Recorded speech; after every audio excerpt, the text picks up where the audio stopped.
Rais wa Marekani Donald Trump Jumatano hii amehudhuria hafla ya kijeshi katika kambi ya jeshi la anga ya Dover, Delaware, wakati miili ya wanajeshi 4 wa Marekani waliouawa katika mashambulizi ya Iran Mashariki ya Kati iliporejeshwa nchini humo.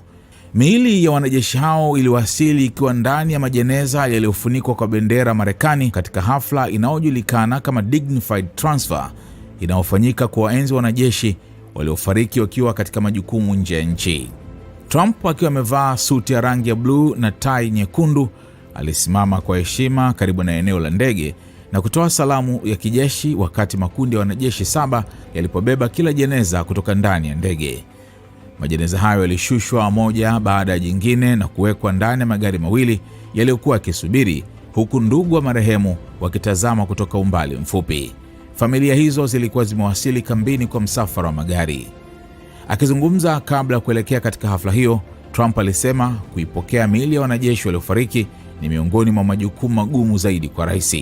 Tutawaenzi. Kwangu hili ni moja ya mambo magumu zaidi kufanya kama rais, lakini lazima lifanyike, alisema. Alipoulizwa ujumbe ambao angeutoa kwa familia zilizoondokewa na wapendwa wao, Trump alisema angewaeleza kuwa taifa linawapenda wao pamoja na watoto wao waliopoteza maisha.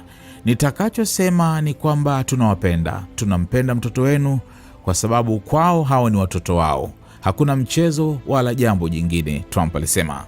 Hafla hiyo imefanyika wakati vikosi vya Marekani vikiendelea kukabiliwa na mashambulizi yanayohusishwa na kuongezeka kwa mzozo kati ya Washington na Iran katika eneo la Mashariki ya Kati.